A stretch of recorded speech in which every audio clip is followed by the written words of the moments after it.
You can start the program now. Yes, sir. Good evening, all of you. A very warm welcome to all our speakers. Today's topic is Gandhiji's model of sustainable development and how it can lead to global peace.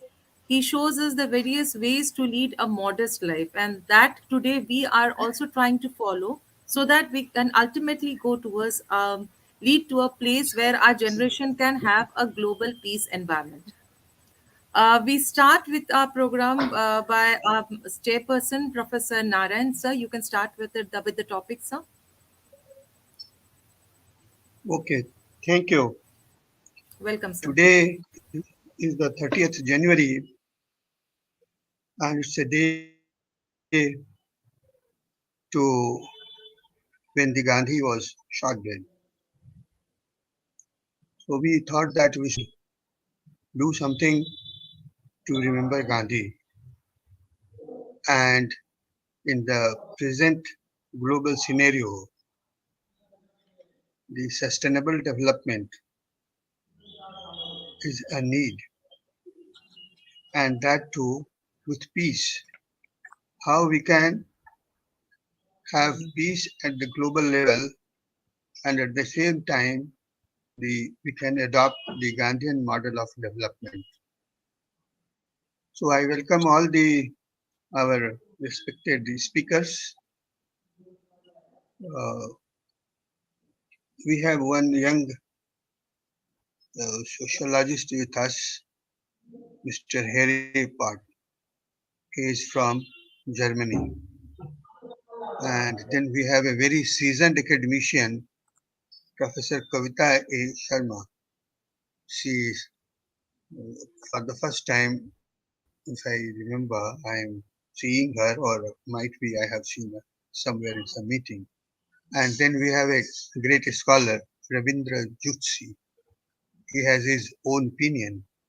He is a professor of neuroscience, neuromind. He talks of neuromind in Poland and in Singapore. He is professor at both the places. He comes from uh, Kashmir, Jammu and Kashmir. So he has his own opinion and on this issue, and we welcome his opinion, and we would like to listen him what is his model of sustainable development. So namaste, see you after few days. We met last time, I think 10 days or 15 days ago.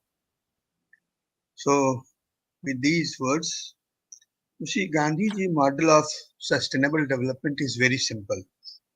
He said that he is of the opinion, he was of the opinion that nature has given us enough for our survival. Nature has not made any distinction. Water is free for all, sun rays are free for all, and sufficient food which we grow on our land is sufficient for our survival. But it is not enough for greed. When our greed uh, rules us, then our need also rules us, that it increases. And when rule increases our desire, our need, then it becomes a problem to have a sustainable model. These days, globally, though there are some countries which are where peace is not there, but we are trying to restore peace in such country also. I will not name because ours is an international program and we have an international platform. So it will not be wise for me to name the country. But it is the greed which has led to this kind of war. If we can make them understand that this is of no use for the common man, this may satisfy the ego of one person or two person, but masses suffer. And Gandhiji has always talked about the masses, the common man. So the common man, the global world need is to have peace. If you have peace, then there can be development. There can be development of mind, development of society, development of human being, all that can happen. But for that, we have to leave the greed. So today is a great day, remembering Gandhiji and paying our tribute to Gandhiji. We will be discussing on this subject. I am of the opinion that we can follow the Gandhian path of finish. We also run a course of how Gandhi and happiness. There Gandhiji has said that one can remain happy if he is contented with whatsoever he has. Because the common Indian or the common man, the indigenous population, there is an association of the indigenous population. They are very happy. They are very happy because they do not have any need. Whatsoever need is there, that is satisfied by the nature. So that is one way to look on the global sustainable development and the peace, global peace, which is the need of the hour. Now, Dr. Sharmista, you may request our speakers to come out with their own thought. Then we will, at the end, I will say something. Definitely, sir. May I request Dr. Kavita A. Sharma, who is a eminent scholar and ex-Hindu college professor, to give some, speak out some golden words on this day of Gandhiji.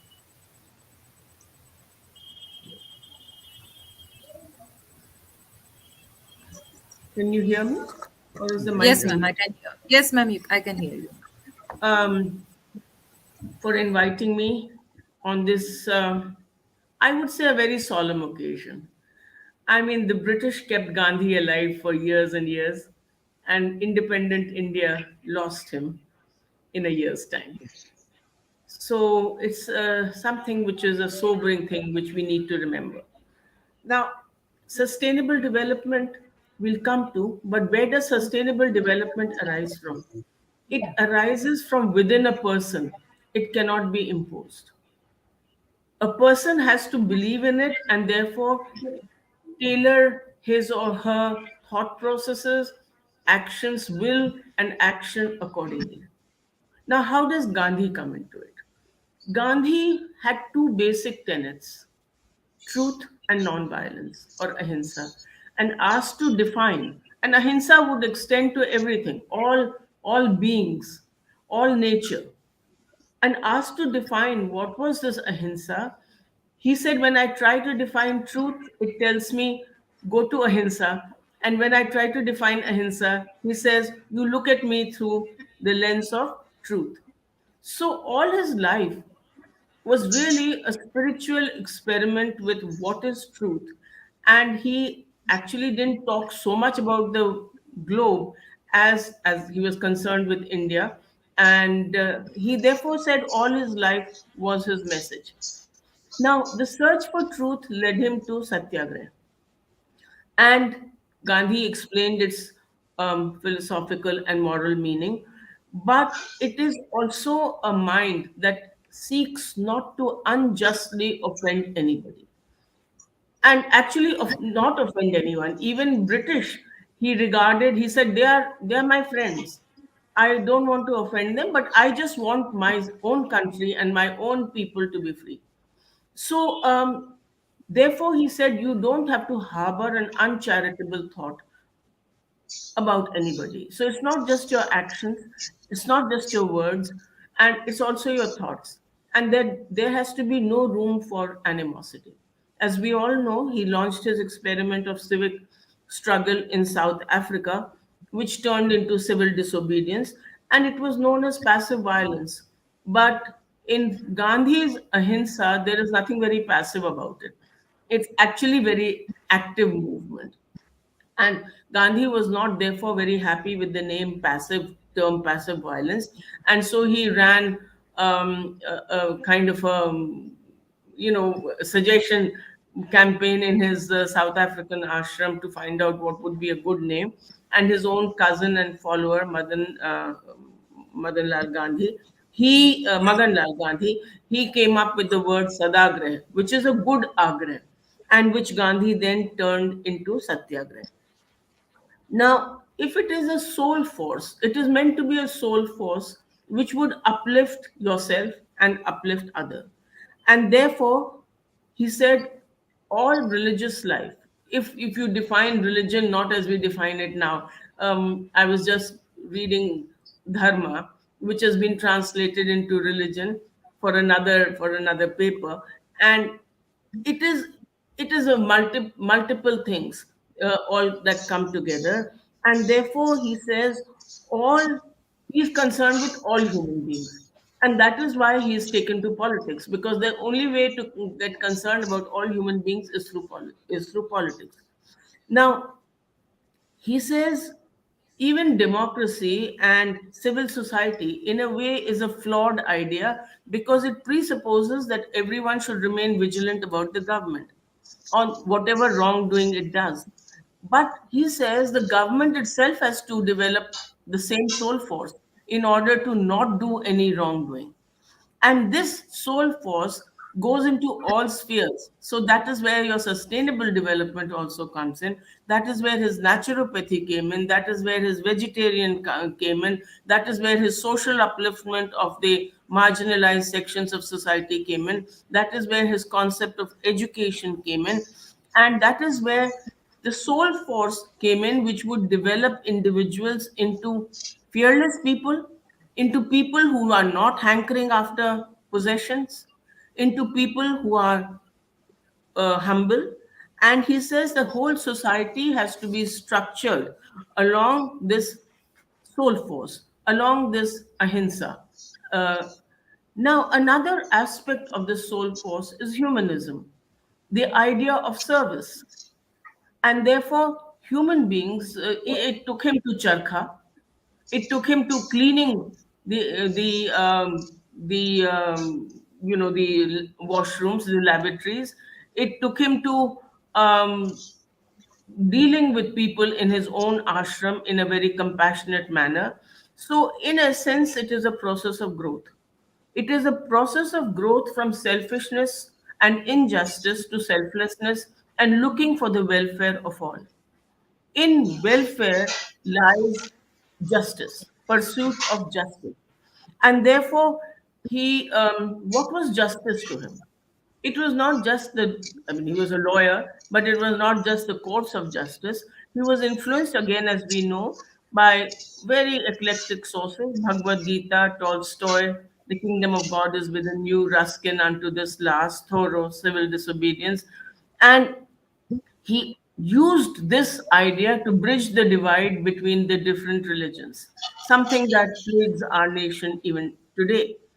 Now, where does this idea come from? He was again very influenced by Anekantvad of the Jain philosophy. Therefore, non-violence leads to truth, leads to satyagraha, leads to holding on to truth at whatever cost. It leads to non-violence, it leads to respect for all creation. It also leads to the idea that it is a method of conflict resolution.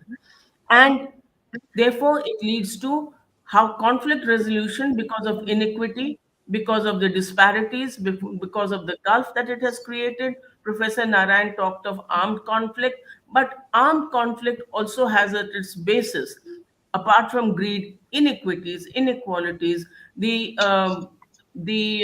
unequal development of within the nation, different parts of the world, different stratas of society, and therefore you have to be non-violent both at a personal level and at a social level. Now, perhaps today it is a highly misused concept, and towards the end I will talk about this, how why Gandhi died such a disillusioned man. Today, um, but before we come to that, it has given rise to many movements. To name some of the most well-known ones, Chipko movement, by which the women hugged the trees so that the trees would not be cut down, the Narmada Bachao Andolan, and all this is without animosity because it is supposed to be a transformative force. Now, perhaps this was his greatest contribution to the contemporary world, non-violent movements. And there are followers of Gandhi everywhere. Khan Abdul Ghaffar Khan, whom unfortunately this country has more or less forgotten, but I think this country has more or less forgotten Gandhi also.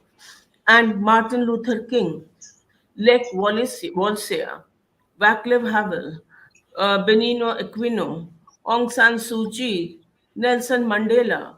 So all over the world, people in leaders in the different parts of the world have been influenced by Gandhi's non-violence and civil disobedience and non-animosity to find justice for their own people. Khan Abdul Ghaffar Khan, which is very very intriguing, a devout Muslim could find Gandhi's truth in Quran and in Prophet Muhammad. He was attracted to Gandhi because of his spiritual life, because of his austerity, not because Gandhi was a popular leader or because he was a national leader. And that is why he set up Khudai Khidmatgar and taught them the values of self restraint, self reliance, self discipline, and successfully joined the movement against the Rowlatt Act. Now, from Gandhi's, and of course, we all know about Aung San Suu Kyi. She's still imprisoned, and I don't think she will ever come out of the prison. We all know about Nelson Mandela. He did take to violence in between. In fact, if you read his long walk to freedom, he says, "I will not allow my young people to be slaughtered like this."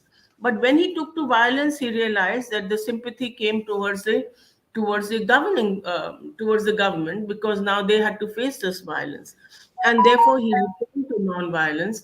And after he spent 27 years in prison, and when he came out, he made a mixed government, both of the black of Africans and of the whites.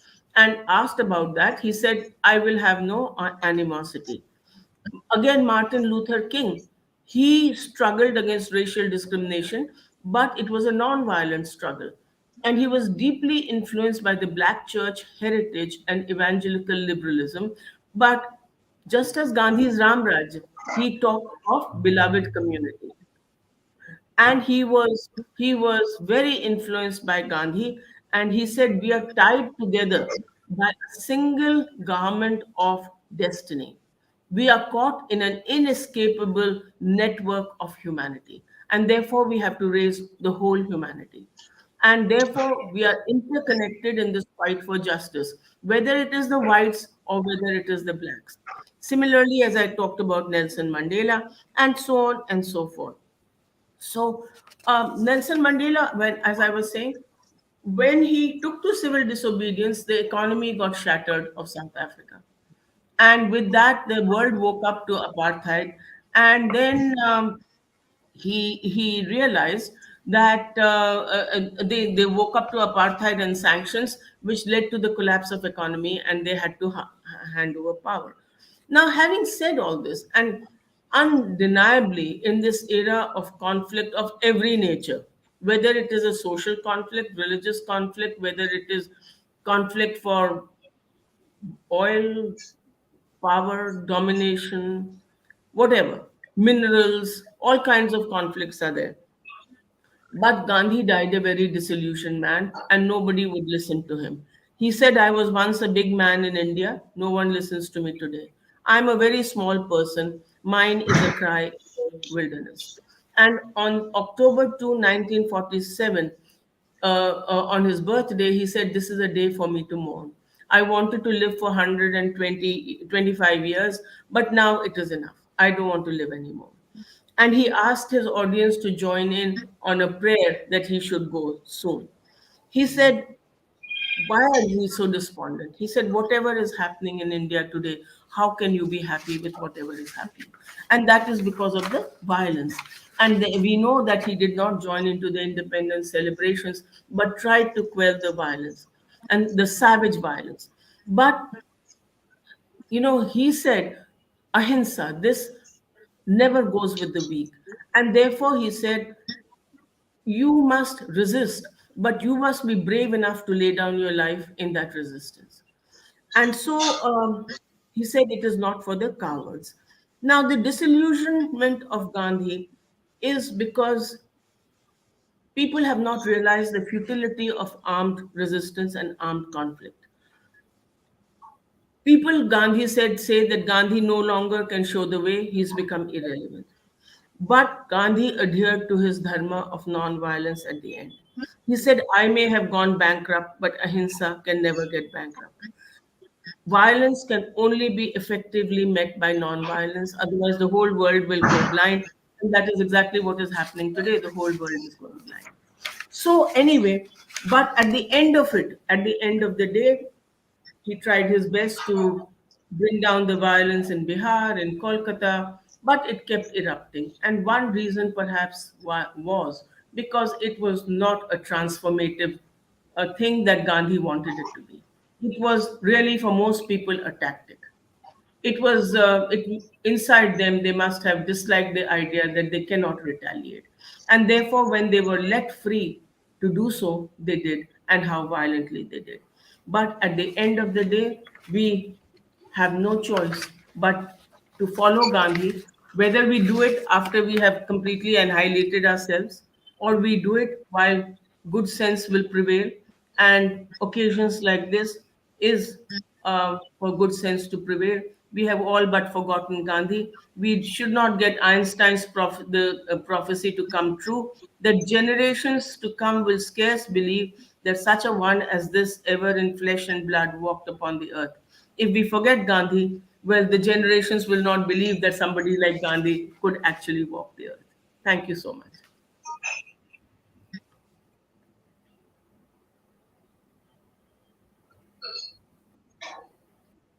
Unmute yourself. Yeah, yeah, yeah. Please Thank you unmute. so much. Yes, sir. Yes, sir. Thank you so much, ma'am. May I request Professor Zutshi from Poland to speak a few words on this thing? Thank you. Let me make a small correction. I live in New York, in Boston, and in Ireland, Dublin, and in Delhi. Okay, sir. Now, when I met Professor Narayan last week, Yes. and he invited me to this discussion. Now, I'm uh, I was a little surprised because I'm not a Gandhian. I must confess that. Nor have I been a researcher on Gandhi. What I teach policy. I've spent last 50 years or 60 years in the universities. Uh, I come to this forum not to talk, because what I have understood, I spent last 15 years in Kashmir trying to understand violence. Why do we become violent? What makes us violent? And I thought maybe today is the time, is right occasion and day. Just try to understand violence. Now, I I had not I went to Kashmir in 2005 after 18 years, and very afraid in the first place. It was, how I would be received there, and it was a new experience to me. Now, at the same time, let me uh, essentially discuss what the where the violence comes. So I've been trying to understand where the violence comes from biologically. Now, it's you know, if you go back and look at Hegel, he claimed that Hinduism was one of the most excellent natural religions. But what it was missing was that it was metaphysical, otherworldly rather than this worldly, and that's partly that's our source of violence, because we have on one hand we are we talk about metaphysics, about happiness, and at the same time we're not really we've never concerned ourselves with what really happens to our at the ground level. Uh, in Kashmir, I spent some time. I spent most of my time in the villages, talking to young people, and what their aspirations were, what made them what they were, and we were in Kashmir. We were a very non-violent society for 600 years, almost 500 years, with a Muslim rule. We never had any Hindus and Muslims. We never had riots or communal violence for 500 years in the Muslim rule. And the violence began after we joined India. And the question is, what made us violent? Um,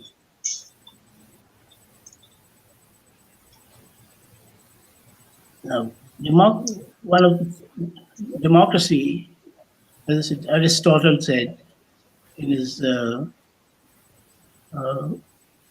in the politics first book, is a divide. It does not unite. And what democracy finally creates is populism, and populism then leads to tyranny.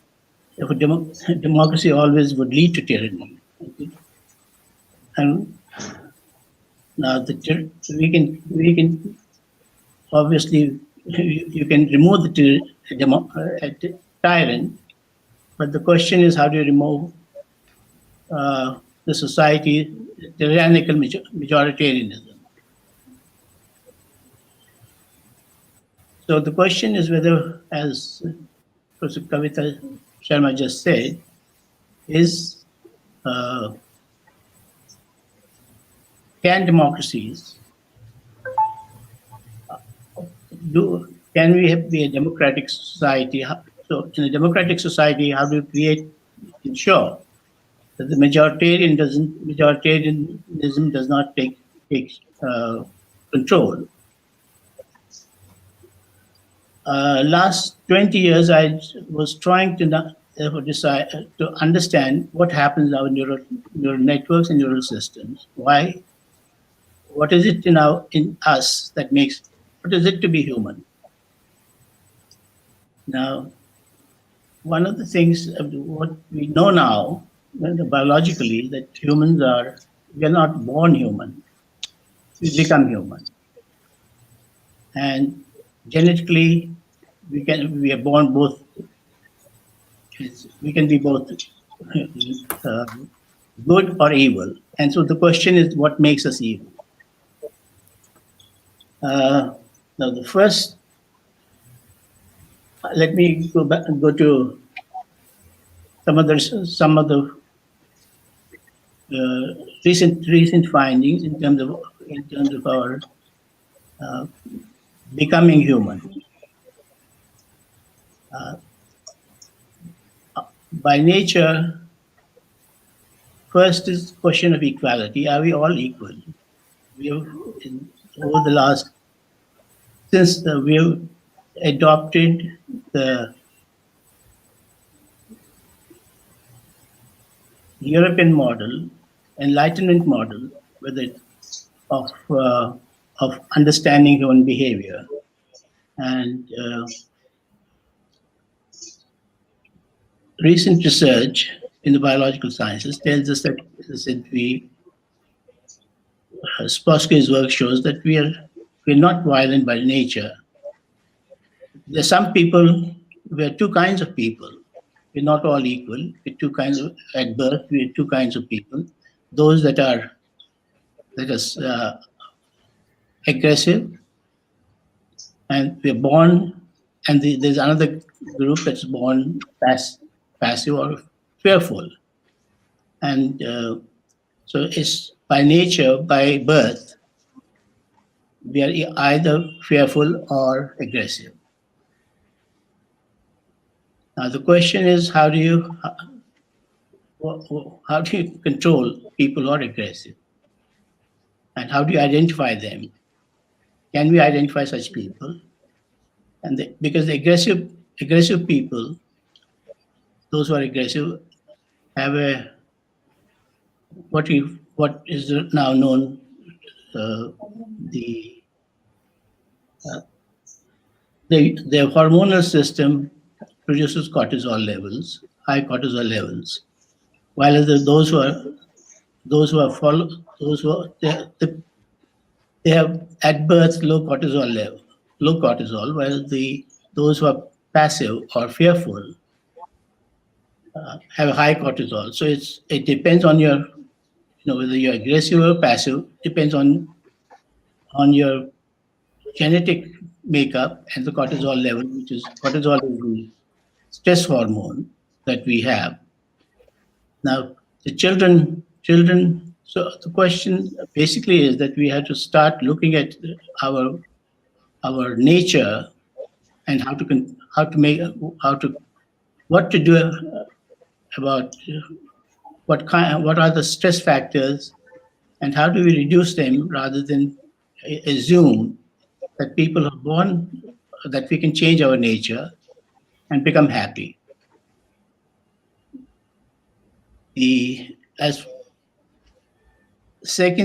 Secondly, is the question of cognition and cognitive development. So I'm just saying that it's wishing that people would be good is a wish list, is part of the wish list, but what is human nature? We can't ignore human nature.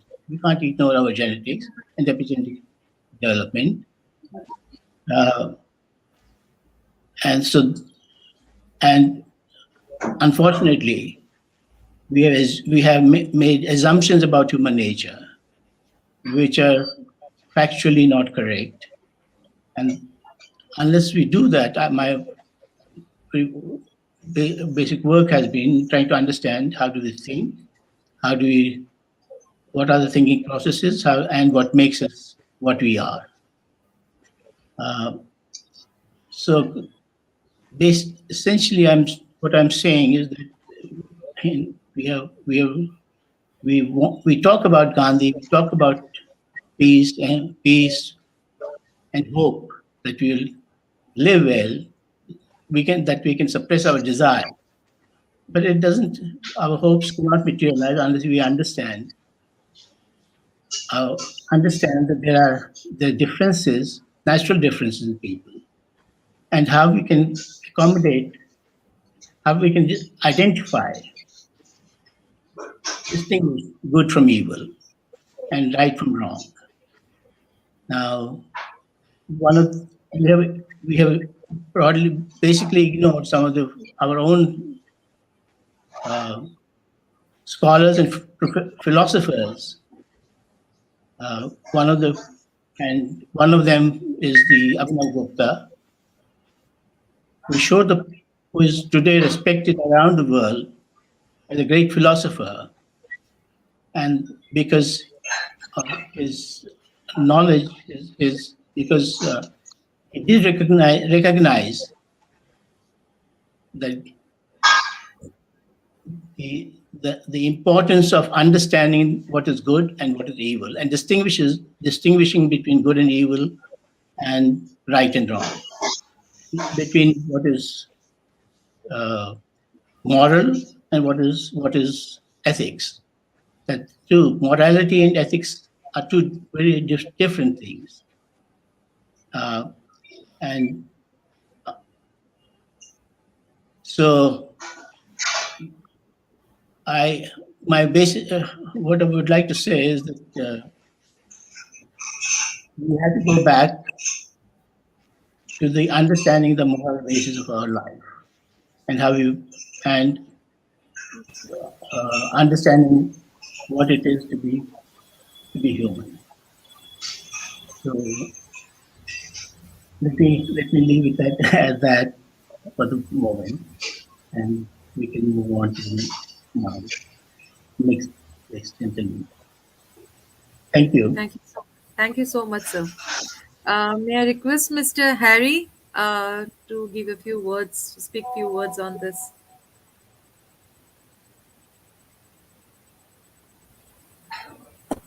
Wait, just to clarify, just you would like me to say something about what Ravinder has just said?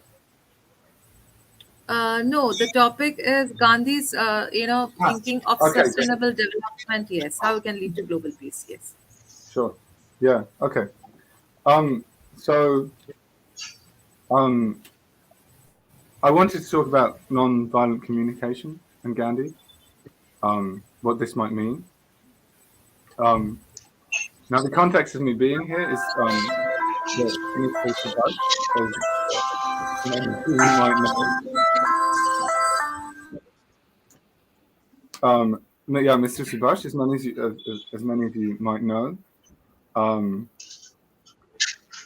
he called me last week and asked me to be here, and the inspiration that he gave was he asked me if there are ideas or there are things happening in Germany or elsewhere in Europe that I've been that could perhaps be useful for Indians to learn from, institutions, structures, practices, whatever it might be. However, and I wanted to follow Subhash's instructions, but it's been my impression that a Gandhian approach, to a certain extent, would be the opposite of this, right? Anyone who's read Hind Swaraj knows what Gandhi thinks of Western lawyers, Western parliaments, Western doctors, and I guess in general the idea that people in Europe or from Britain know what is better for Indians. So instead, what I wanted to do was think about things that I learned when I spent about half a year last year studying at JNU in Delhi. And maybe these things will give something that Indians and non-Indians alike can learn from. So there's a couple of things on this list that just came to mind as particularly striking from my experience. So when I was at JNU, the site of JNU itself is extremely beautiful. A professor of mine was telling me that where JNU is, it used to just be more or less wasteland, scrubland. Basically nothing was there. But as it is now, it's a beautiful park. When JNU was founded, they decided to reintroduce all kinds of life into this place, plants, animals, so that now when you're there, it's a very peaceful island in the midst of one of the biggest, busiest, loudest, smelliest, hottest metropolises in the world.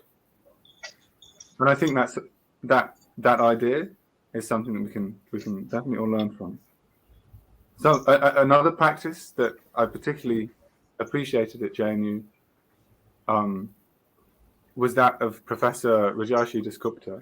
So instead of giving students grades in the conventional sense, having a sit-down exam, and ordering the students in accordance with how well they did in that exam, he gave us a topic on which to write. Well, actually, we were free to write on whenever we liked. And then once he'd read them all of our pieces, he,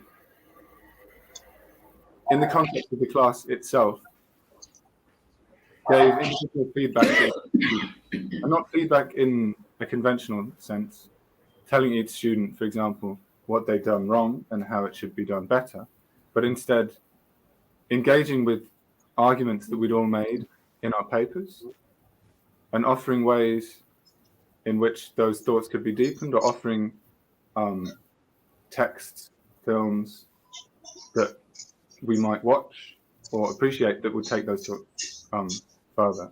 And likewise, that's something that I'd never experienced outside of India, that I think everybody in the world could probably learn.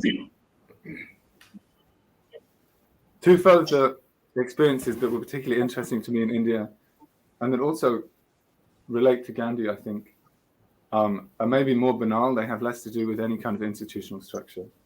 I had a friend called Kaushiki, and we went to some restaurants and we had some very nice food.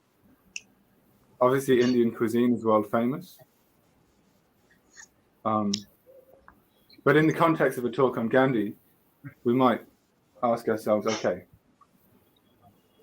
food, enjoyment of luxuries, it doesn't sound very Gandhian. But Kaushiki was the first person who ever told me, before you eat, smell everything. Don't just dive in and eat everything as quickly as possible, but smell before you even start eating what it is. And then when you are eating, eat slowly and savor the thing that you're eating. So I think the message of that is rather than to, in a utilitarian way, try and maximize pleasure, but rather to, in a sense, maximize the pleasure that you already have, to appreciate and be grateful for that you do have. Okay, a third point, or a final point, is generosity and trust. In India, I was exposed to an incredible amount of generosity from people, not least from Professor Narayan and his son and grandson, who hosted me, took me to airports, introduced me to interesting people, invited me here. And there were many other examples of generosity in India too. When I was taking a public bus to Rishikesh, there was a man who just insisted that I take 2 bottles of whiskey, and I was very suspicious. Why should I just take these man's bottles of whiskey? But I did, and he meant me no harm, and he just wanted to be friendly. And I think that there's an important message in that for how we should all live. I also read some Indian literature when I was studying at JNU, and one book was particularly striking, also by a man called Narayan, R.K. Narayan, and the book was The Man-Eater of Malgudi. And in this book, there's a man who comes into Malgudi, the town, and he's treated very well, as a guest ought to be, but eventually causes nothing but destruction. And as the book culminates, and the hero of the book has organized a big party, this guest is about to kill the elephant, which is the centerpiece of the party. But in a crazy and unexpected twist, this guest, who has caused nothing but destruction, eventually destroys himself by hitting himself on the head so hard that he dies in an attempt to kill a mosquito.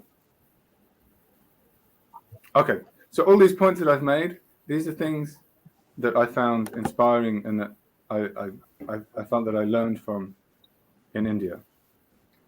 And I guess this is all quite banal. The message, I think, behind all of these is to be good, kind, loving to each other, And I think maybe the deeper message is that if we do that, things will turn out in life, in the world, to be more or less okay. Yeah. And to some extent, that seems to be the Gandhian message. But nonetheless, for people of my age, and probably for people everywhere, with questions like climate change, with authoritarian politics, terrible restrictions on freedoms like freedom of speech, shocking treatment of minorities, the war in Ukraine, exploitative capitalism, the list of problems that we face in the world, not least in India, could go on. But with these questions, um, I think we're faced with the question of whether simply being loving to each other, whether being kind and good to ourselves and to our friends and our families and the people who we encounter around us is enough. And it's at this point that I think that Gandhi has a very important message, because he gives us a way to struggle for improvement without sacrificing the good and the loving in ourselves. He emphasizes love, humility, um, but he also emphasizes political struggle. Um, yeah. Uh, so we've probably all read some Gandhi, but for me, a way into thinking about how Gandhi helped us do this, to maintain the good and the loving in ourselves while also engaging in political struggle. A way into this is by thinking again about the story The Man-Eater of Malgudi. In this story, as I told you, evil destroys itself. And likewise, or at least in a certain sense, Gandhi's ahimsa, or for example, his text, Hind Swaraj, represents or represented a method of turning the tensions of British imperialism against itself, so that the British rulers of India didn't simply have to be killed, they weren't destroyed through violence, but ultimately, and many people would argue about this, but they did ultimately leave India. But that's not to say that all oppressive regimes or forces can be stopped by the same method, so without any violence whatsoever. But for me, and this was the message that I think I got from my time in India, what Gandhi tells us is not to sacrifice your own goodness in attempting to destroy an evil.